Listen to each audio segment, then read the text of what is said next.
तो हम लोग पढ़ेंगे nucleophilic substitution, nucleophilic substitution by nucleophilic substitution reaction, substitution reaction.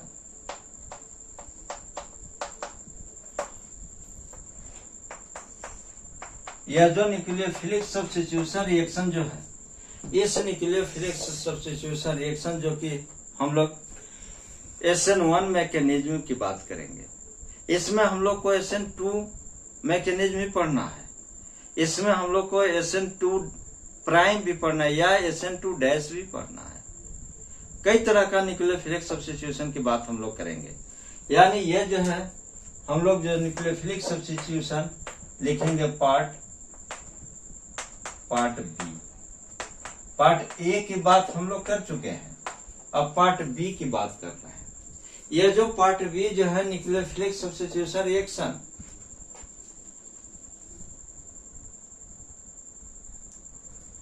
और ये जो सब न्यूक्लियोफिलिक सब्स्टिट्यूशन जो है जिसको हमने क्या लिखा पार्ट बी, तो पार्ट ए की बात तो हम लोग पहले कर चुके हैं। अब पार्ट बी जो है इसमें न्यूक्लियोफिलिक सब्स्टिट्यूशन रिएक्शन की बात कर रहा है। अब इसमें जो है सो हम लोग फर्स्ट करेंगे SN1 रिएक्शन, SN1 रिएक्शन, और इसी SN1 रिएक्शन को हम लोग और भी कहते हैं DN1 रिएक्शन भी बोलते हैं। अब जरा सोचिए कि यह SN1 रिएक्शन और DN1 रिएक्शन होता क्या है। तो इसके लिए हम लोग लिखेंगे, इसका फुल फॉर्म लिखेंगे यूनिमोलिकुलर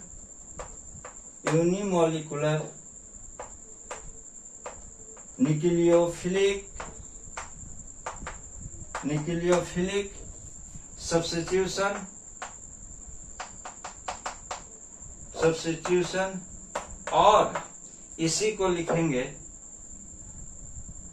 यूनिमोलिकुलर न्यूक्लियोफिलिक सब्स्टिट्यूशन, और इसी को लिखेंगे displaced nucleophilic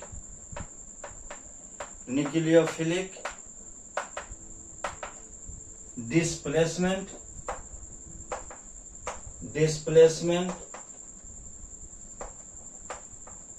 reaction.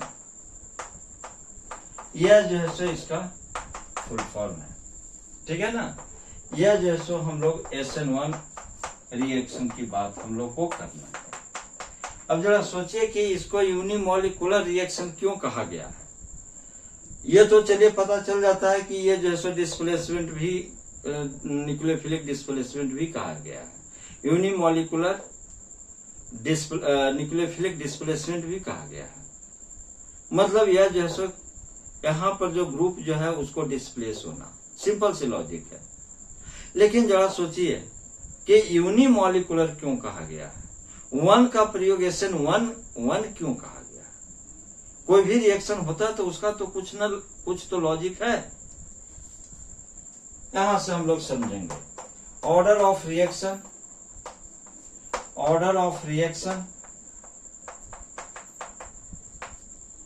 1, order of reaction कितना होगा 1। यानी और भी हमको कह सकते हैं इसको, that is first order kinetics. अब जरा देखिए कि फर्स्ट ऑर्डर काइनेटिक जो हम लोग लिख रहे हैं, ये फर्स्ट ऑर्डर काइनेटिक्स क्या होता है। हम लोग केमिकल काइनेटिक्स में पढ़ते हैं। केमिकल काइनेटिक्स में अभी केमिकल काइनेटिक्स को यदि छोड़ दिया जाए तो चाहे ऑर्गेनिक इनऑर्गेनिक या फिजिकल कहीं भी बात करें तो वहां पर जो है सो कोई भी रिएक्शन हम लोग पढ़ते हैं तो उसमें जो है सो रिएक्टेंट होता है, सबस्ट्रेट होता है और फिर प्रोडक्ट बन जाता है। लेकिन कभी ये नहीं पढ़ते हैं कि उसमें जो है सो किस रेट से वो रिएक्शन कर रहा है। यदि किसी रिएक्शन का जो रेट ऑफ रिएक्शन की बात हम लोग करेंगे या उसका ऑर्डर की बात करेंगे या वो रिएक्शन कितने समय में कंप्लीट होगा, या कितने समय में वो हाफ कंज्यूम करेगा उसका सबस्ट्रेट, मतलब हाफ जैसो मतलब कि जो सबस्ट्रेट जो है वो कितने समय में वो हाफ प्रोडक्ट में कन्वर्ट कर जाएगा, कंप्लीट प्रोडक्ट में कन्वर्ट करेगा। इस सब का यदि डिटर्मिनेशन यदि होता है तो उसके लिए हम लोग चैप्टर पढ़ते हैं, केमिकल काइनेटिक्स पढ़ते हैं। वहां पर इस सारे चीज को जो है सो हम लोग जिक्र करते हैं, लेकिन यहाँ पर जो है सो हम लोग ये नहीं देखेंगे कि हाँ कितना टाइम उसको जो है सो उस रिएक्शन में लगा, उसकी बात हम लोग नहीं करेंगे। यहाँ तो सिंपल जो है सो केवल और केवल कि कौन सा जो है सो न्यूक्लियोफाइल जो है वो उसका अटैक कैसे होता है, यानी रिएक्टेंट कैसे प्रोडक्ट में कन्वर्ट करता है, बस इसी की बात हम लोग करेंगे। तो यहाँ से जो लिखेंगे कि SN1 रिएक्शन का मतलब क्या है कि ऑर्डर ऑफ रिएक्शन 1 होता है, यानी इसको कहा जाता है फर्स्ट ऑर्डर काइनेटिक्स। इसका मतलब फिर यहाँ से हम लोग पढ़ते हैं कि यह जो केस जो है लिखेंगे कि rate of reaction directly proportional to substrate. यह जो सो सबस्ट्रेट का डायरेक्टली प्रोपोर्शनल होता है, इसका जो है सो रिएजेंट से कोई मतलब नहीं है। रिएजेंट का कितनों भी कंसंट्रेशन कम हो या बेसी हो कोई फर्क नहीं पड़ता है, लेकिन सबस्ट्रेट के कंसंट्रेशन पर डिपेंड करेगा। इसीलिए यह जो है सो रेट ऑफ रिएक्शन किसका डायरेक्टली प्रोपोर्शनल होता है, सबस्ट्रेट का। और इसीलिए इसको जो है सो और भी हम लोग कहते हैं कि इस रिएक्शन का मॉलिक्यूलरिटी क्या होगा, मॉलिक्यूलरिटी जो है सो 1 होता है, ठीक है ना, यानी फर्स्ट ऑर्डर काइनेटिक्स है। अब मॉलिक्यूलरिटी की यदि बात करते हैं तो यह जो है सो कहां से कैलकुलेट करते हैं, तो इसके लिए जो है सो थोड़ा सा आप पढ़िए केमिकल काइनेटिक्स में। और केमिकल काइनेटिक्स में कोई भी रिएक्शन यदि 1 स्टेप रिएक्शन हो या 2 स्टेप हो या मल्टी स्टेप रिएक्शन हो, उसमें जो है सो हम लोग स्टेप बाय स्टेप मॉलिक्यूलरिटी निकालते हैं, लेकिन वह जो मॉलिक्यूलरिटी जो है उसी स्टेप का वैलिड होता है जो स्लो स्टेप रिएक्शन होता है। इसमें भी जो है सो SN1 में भी स्लो स्टेप रिएक्शन होता है, अभी हम लोग यहाँ से देखेंगे। तो चलिए जो है सो और हम लोग जो है सो यहाँ पर अभी पढ़ते हैं। देखिए तो नेक्स्ट पॉइंट में हम लोग क्या लिखेंगे, यहां से लिखेंगे रिएक्शन कंप्लीट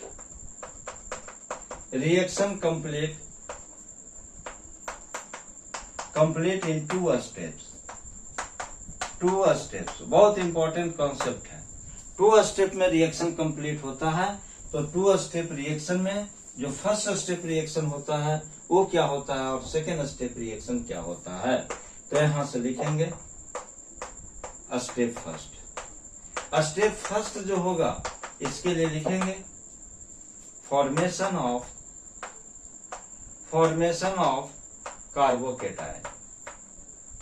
कार्बोकेटायन, और इसी को जो है सो और भी लिख सकते हैं आयोनाइजेशन, यानी यह जो सो सबस्ट्रेट जो है सो किसमें कन्वर्ट करता है, आयन के फॉर्म में। या जो फर्स्ट ऑर्डर ये जो है सो फॉर्मेशन ऑफ कार्बोकेटायन जो कि इंटरमीडिएट स्टेट बनता है।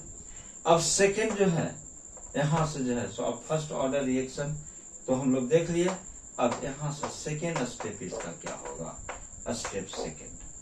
अब देखिए स्टेप सेकेंड जो है, यह जो स्टेप सेकेंड में attack of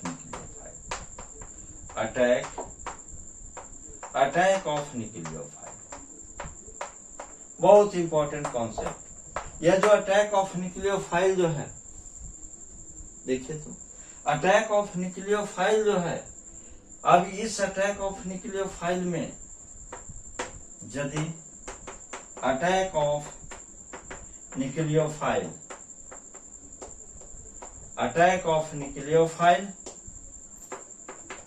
from front side,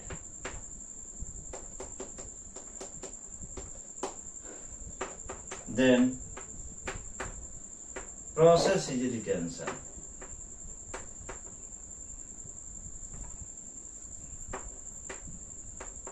Process is retention. और यदि यह जो है सो अटैक ऑफ न्यूक्लियोफाइल, यहां से लिखेंगे attack of nucleophile from back side, the process is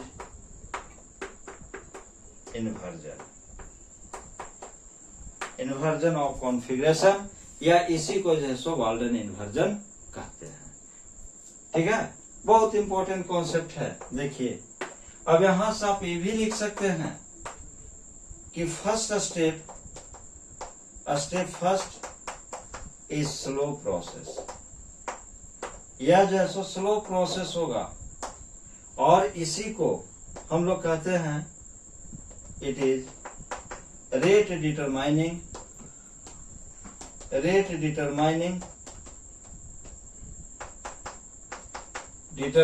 step. और सेकेंड जो है attack of nucleophile,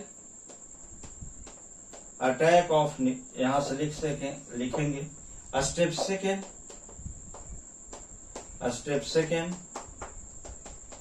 attack of nucleophile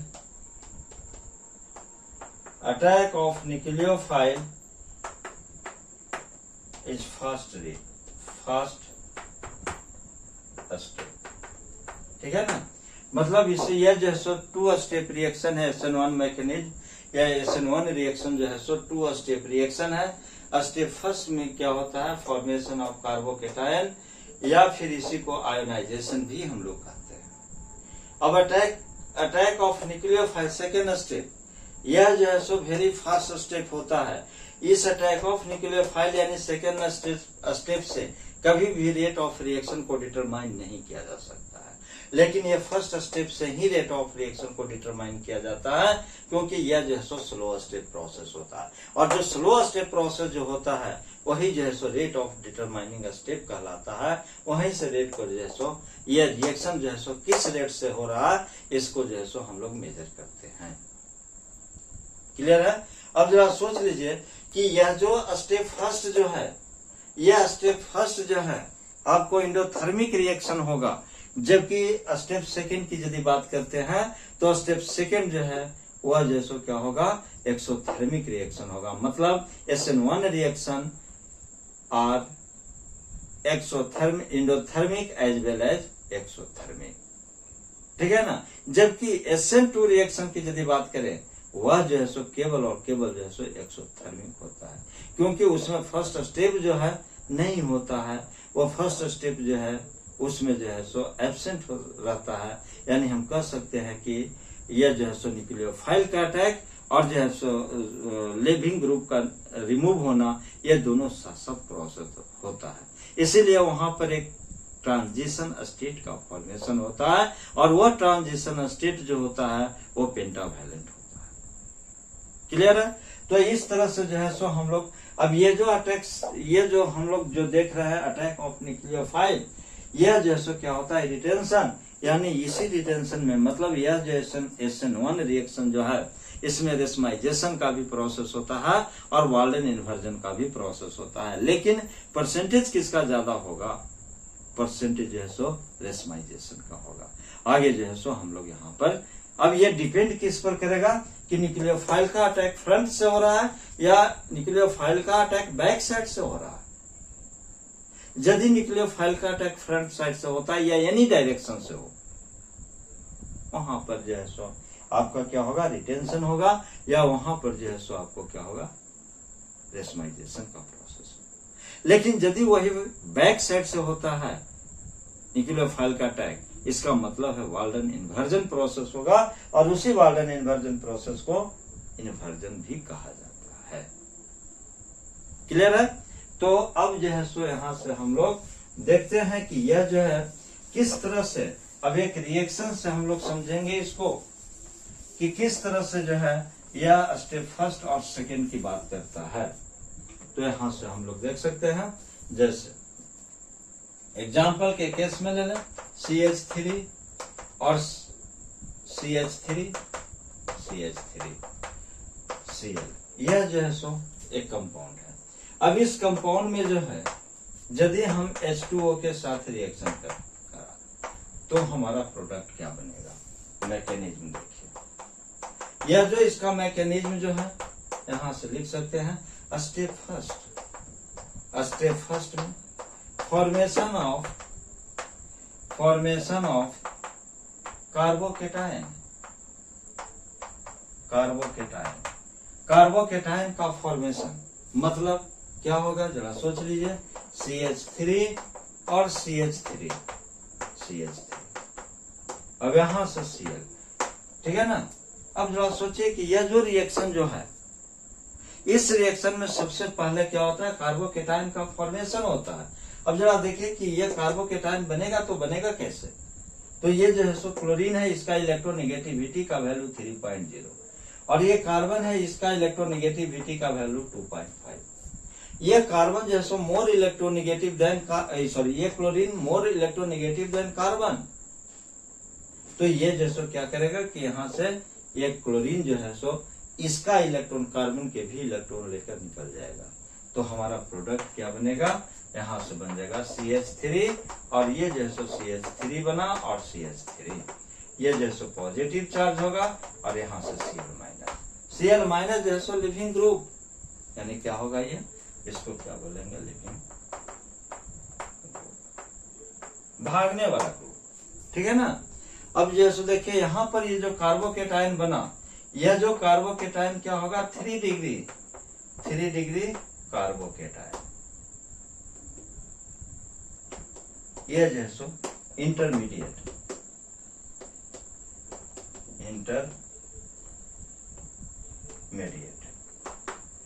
यह जो 3 डिग्री कार्बोकेटाइन जो बना वो क्या हुआ, इंटरमीडिएट प्रोडक्ट बना। क्लियर है, प्रोडक्ट। अब देखिए ये फर्स्ट स्टेप हुआ और यही फर्स्ट स्टेप जब इसको हम एनर्जी जब दिए थे तो यही जो है सो हमारा क्या होगा, एंडोथर्मिक प्रोसेस, ठीक है। अब जो है सो सेकेंड स्टेप क्या लिखेंगे, स्टेप सेकेंड, या स्टेप सेकेंड में अटैक ऑफ न्यूक्लियोफाइल, ठीक है, अटैक ऑफ न्यूक्लियोफाइल। जरा देखिए यह जो अटैक ऑफ न्यूक्लियोफाइल जो होगा, यह जो अटैक ऑफ न्यूक्लियोफाइल जो होगा स्टेप सेकेंड,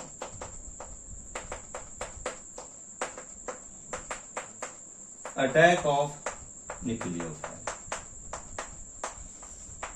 यह जो अटैक ऑफ न्यूक्लियोफाइल में हम लोग देख सकते हैं, यहां से जो कार्बोकेटाइन जैसा CH3CH और CH3CH3 ये जैसा पॉजिटिव चार्ज, ठीक है। अब H2O, तो देखिए इस H2O को इस तरह से हम लिख सकते हैं, ठीक है। अब क्या होगा कि यहां से जो है सो इस लोन पेयर ऑफ इलेक्ट्रॉन से यह जैसे इसके ऊपर अटैक करेगा। अब ये अटैक करने का दो प्रोसेस है, एक तो फ्रंट साइड से कर सकता है और दूसरा जो है सो इसको बैक साइड से भी कर सकता है, ठीक है ना। अब यदि बैक साइड से यदि करता है तो क्या बनेगा, बैक साइड से यदि करता है तो वाल्डन इन्वर्जन, फ्रंट साइड से यदि करता है तो रिटेंशन इरेस्माइजेशन। तो यहां से जो प्रोडक्ट जो बनेगा हमारा क्या बनेगा, CH3CH3 और क्या होगा CH3। यहाँ पर ऑक्सीजन वाटर जो है इस फॉर्म में आएगा, इसके ऊपर क्या होगा पॉजिटिव चार्ज, इसके ऊपर पॉजिटिव चार्ज, क्योंकि ऑक्सीजन अपना इलेक्ट्रॉन जो है यह जो है सो ऑक्सीजन अपना इलेक्ट्रॉन जो है सो लॉस कर दिया है। अब लॉस करके इसके साथ बॉन्ड बनाया, क्या होगा, ये अपना ऑक्टेट कंप्लीट करना चाहेगा, यहां से हाइड्रोजन को रिप्लेस कर देगा। यह जो हाइड्रोजन यहां से जो रिप्लेस होगा H+ के फॉर्म में, ठीक है ना। अब देखिए, अब जब यह स्टेप जो है देखिए तो कि इस स्टेप में क्या होगा, फिर यहां से H+ निकल गया, बना क्या, और ये जो है ये बॉन्ड इसके ऊपर शिफ्ट कर जाएगा, तो पॉजिटिव चार्ज जो था डिफिशियंसी ऑफ इलेक्ट्रॉन, वह डिफिशियंसी ऑफ इलेक्ट्रॉन लॉस कर जाता है, यानी बन जाता है CH3 CCH3 और ये जो बन जाएगा CH3OH, यानी यहां से लिख सकते हैं 3 डिग्री अल्कोहल। यह हमारा जो है सो क्या होगा, प्रोडक्ट बन गया, प्रोडक्ट। यानी हम कह सकते हैं कि यहाँ पर जो है सो आपको डिपेंड क्या कर रहा है कि न्यूक्लियोफाइल का अटैक बैक साइड से हो रहा है या फ्रंट साइड से हो रहा है, ठीक है ना। SN1 रिएक्शन में कहीं से हो कोई फर्क नहीं पड़ने वाला है, इसमें जो है सो स्टेरिक हिंड्रेंस का कोई इंटरफेयर नहीं है।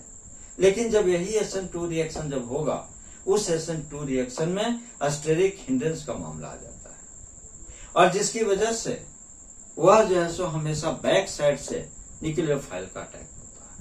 इसीलिए वहां पर जो सो वाल्डन इन्वर्जन या इन्वर्जन अपोजिट कॉन्फ़िगरेशन की बात होती है। लेकिन यहाँ क्या होगा, एरेस्माइजेशन प्रोसेस, ठीक है ना। तो यहाँ पर लिख सकते हैं स्टीरियोकेमिस्ट्री में,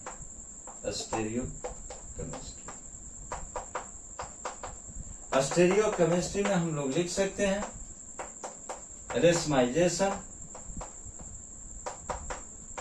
racemisation is more prominent, that is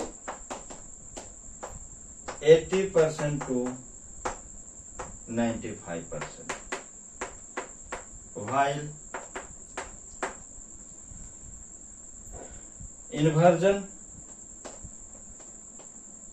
inversion और इसी को हम लोग कर सकते हैं Walden inversion,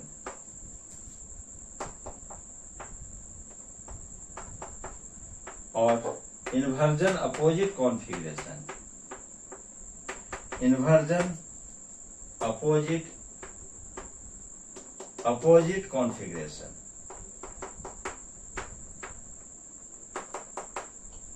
configuration is 20 to 5%, ठीक है। यह जो है इसका एक इंपॉर्टेंट कॉन्सेप्ट है, क्लियर है। लेकिन अभी भी यहीं पर यह जो है स्टेप समाप्त नहीं होता है, क्लियर है। मतलब ये तो जो है हम लोग इसकी बात किए। अभी देखिए कुछ और भी कैरेक्टर इसमें हम लोग को मिलेगा पढ़ने के लिए, जैसे रिएक्टिविटी की बात करें, reactivity, benzyl carbocation greater than allylic carbocation greater than 3 degree carbocation greater than 2 degree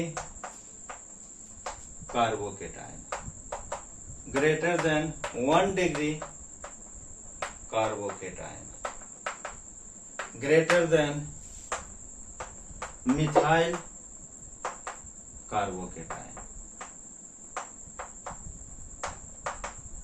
ठीक है। तो यह जो है सो इसका रिएक्टिविटी की बात हुआ, ठीक है। यह जो रिएक्शन जो है बहुत इंपॉर्टेंट चीज लिखेंगे, SN1 रिएक्शन और नॉन स्टीरियो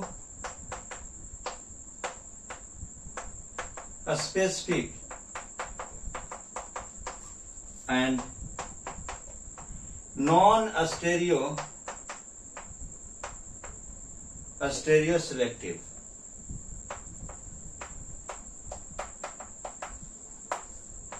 स्टीरियो सिलेक्टिव। यह न तो स्टीरियो स्पेसिफिक है और नहीं जो है सो यह स्टीरियो सिलेक्टिव है। क्यों नहीं है? क्योंकि इसमें जो है अटैक ऑफ न्यूक्लियोफाइल का कोई डिफिनिट जो है सो डायरेक्शन नहीं है। यह फ्रंट से भी कर सकता है या फिर जो है सो आपको बैक साइड से भी कर सकता है। इसी वजह से इसको कहा गया है नॉन स्टीरियो सिलेक्टिव और नॉन स्टीरियो स्पेसिफिक। तो लिखेंगे बिकॉज या due to attack of nucleophile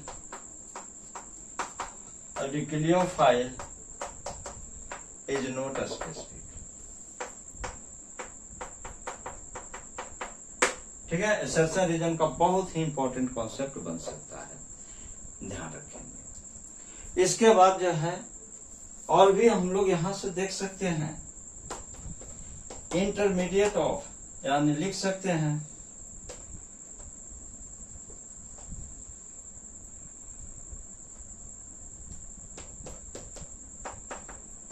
intermediate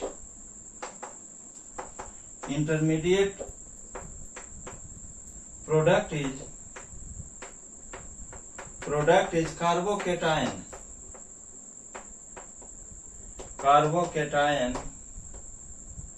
so rearrangement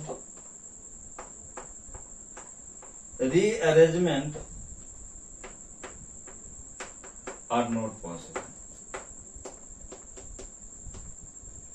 यह जो है सॉरी रीअरेंजमेंट में भी पॉसिबल, रीअरेंजमेंट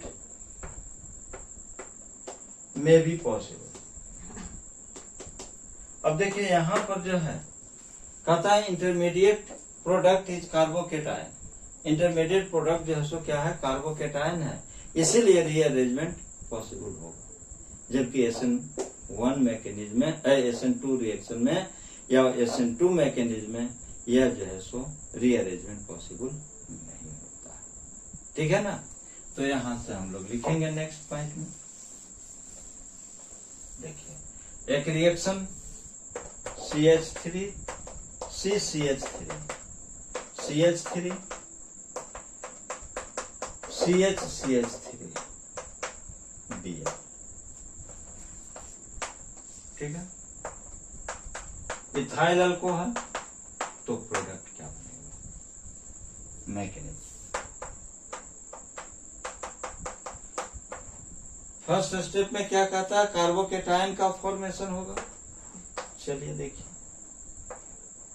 यहां से ये जैसे लेके निकल जाएगा, यानी यहां से Br माइनस, बाहर होगा क्या बनेगा, CH3 CCH3 और CH3 CH पॉजिटिव CH3, यानी यहां बन गया क्या, 2 डिग्री कार्बोकेटायन, 2 डिग्री कार्बोकेटायन। अब जब 2 डिग्री कार्बोकेटायन जब बन गया तो यहां पर जो है सो पॉसिबिलिटी है कि यह जो है सो 3 डिग्री बना सकता है, क्योंकि मिथाइल शिफ्ट कर सकता है, मिथाइल शिफ्टिंग का पॉसिबिलिटी है। और यदि मिथाइल शिफ्टिंग कर दिया तो अकॉर्डिंग टू रिएक्टिविटी और स्टेबिलिटी की बात अभी हम लोग किए थे, तो ये जो है सो शिफ्ट कर जाएगा यहाँ पर, तो ये 2 डिग्री कार्बन कन्वर्ट कर जाएगा 3 डिग्री में, और 3 degree are more stable than 2 degree. तो यानी यहां से हम लोग लिख सकते हैं मिथाइल शिफ्ट बनेगा क्या, देखिए यहां से यहां पर जैसे ये शिफ्ट करेगा तो CH3 CH और CH3 ये पॉजिटिव। अब देखिए ये कार्बन जो है 3 कार्बन से अटैच है, 1 2 3, तो ये क्या बन गया 3 डिग्री, तो लिखेंगे 3 डिग्री कार्बोकेटायन।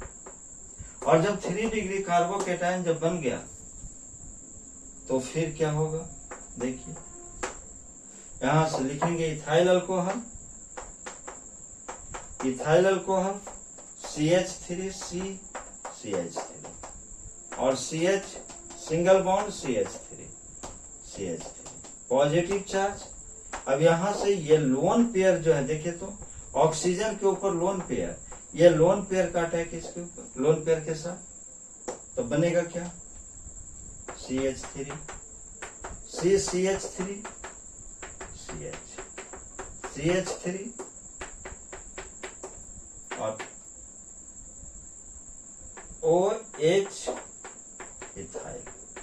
ठीक है ना, अब इसके ऊपर जैसे क्या होगा पॉजिटिव चार्ज, क्योंकि यह जो है सो ऑक्सीजन अपना लोन पेयर देकर जो है इसके साथ अटैच हुआ है, तो फिर यहां से क्या होगा, H जो है सो रिप्लेस हो जाएगा, H जो है सो H प्लस के फॉर्म में निकलेगा, यानी हम लिख सकते हैं क्या, H प्लस।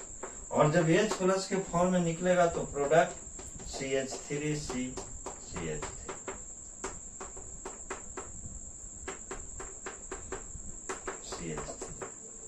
और यहाँ पर क्या होगा, O, ये जो है हमारा प्रोडक्ट बनेगा। ठीक है, तो यह जो है सो रीअरेंजमेंट जो है, रीअरेंजमेंट के चलते जो है सो एक लेस स्टेबल प्रोडक्ट जो है सो मोर स्टेबल प्रोडक्ट में कन्वर्ट करता है, इसीलिए रीअरेंजमेंट इसको कहा जाता है। तो कहीं पर जो है सो रीअरेंजमेंट में मिथाइल शिफ्ट होगा, कहीं पर हाइड्राइड शिफ्ट भी हो सकता है। ठीक है, next point,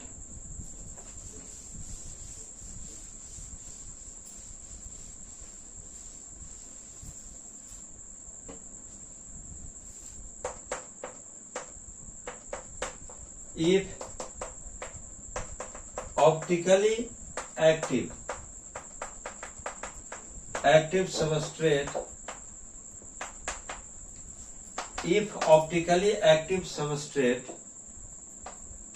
are used in SN1 reaction, then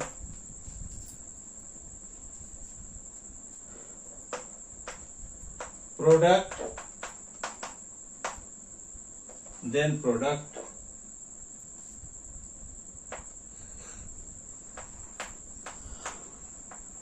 should be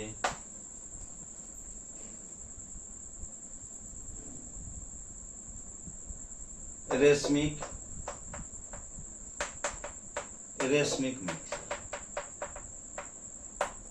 कैसे, यदि कोई जो ऑप्टिकली एक्टिव सबस्ट्रेट को यूज करते हैं SN1 में, तो क्या होगा, देखिए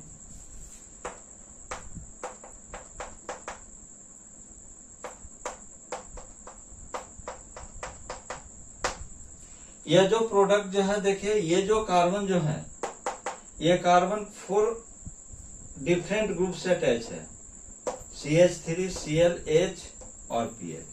तो ये क्या बनेगा,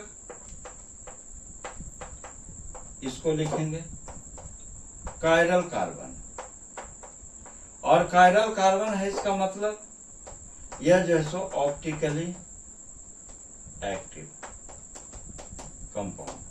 कोई जरूरी नहीं कि कायरल कार्बन होते हुए भी वह ऑप्टिकली एक्टिव हो सकता है, कोई जरूरी नहीं है, प्लेन ऑफ सिमेट्री नहीं होनी चाहिए। यदि प्लेन ऑफ सिमेट्री नहीं है तो ऑप्टिकली एक्टिव होगा, और यदि प्लेन ऑफ सिमेट्री यदि है तो ऑप्टिकली इनएक्टिव होगा। यहाँ पर ये जो प्रोडक्ट जो है, ये प्रोडक्ट हमारा क्या है, ऑप्टिकली एक्टिव, क्योंकि कायरल कार्बन है। इस कायरल कार्बन से ये 4 डिफरेंट ग्रुप अटैच है, और ये जो कायरल कार्बन है, इस कायरल कार्बन को हम sp3 कार्बन भी बोलते हैं, और इसको टेट्राहेड्रल कार्बन भी कहेंगे। इस पर भी क्वेश्चन पूछे हुए हैं। अब यहां से क्या होगा कि ये जो Cl जो है रिप्लेस होगा। अब जब Cl रिप्लेस होगा तो ऐसे सिचुएशन में क्या बन जाएगा, देखिए तो जब ये Cl जब रिप्लेस होगा, pH देखिए यहां से बन जाएगा pH और CH3H, क्लियर है। इसके ऊपर क्या होगा, पॉजिटिव चार्ज होगा। अब जब ये पॉजिटिव चार्ज होगा तो इसका देखिए 1 2 3 हाइब्रिडाइजेशन sp2, और sp2 हाइब्रिडाइजेशन, यहाँ पर हाइब्रिडाइजेशन क्या था, sp3, यहाँ पर क्या बन गया, sp2। और जब sp2 बना तब ऐसे सिचुएशन में यहाँ पर जो है सो टेट्राहेड्रल तो स्ट्रक्चर रहेगा नहीं, प्लेनर स्ट्रक्चर बन जाएगा। ठीक है। अब देखिए यहां से न्यूक्लियोफाइल, इस न्यूक्लियोफाइल का जब अटैक इसके ऊपर होगा, ठीक है ना। अब यदि मान लिया जाए कि यदि न्यूक्लियोफाइल का अटैक इसके ऊपर करवाते हैं तो उस सिचुएशन में क्या होगा। तो न्यूक्लियोफाइल का यदि हम यानी कि न्यूक्लियोफाइल का अटैक करवा दे, ठीक है,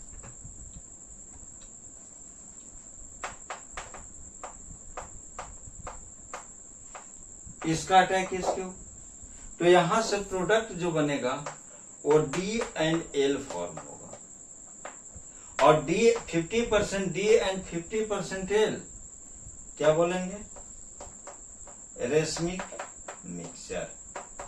और हम लोग जानते हैं कि रेशमिक मिक्सचर जो है ऑप्टिकली इनएक्टिव होता है, ठीक है ना, रेशमिक मिक्सचर और ऑप्टिकली इनएक्टिव, ठीक है।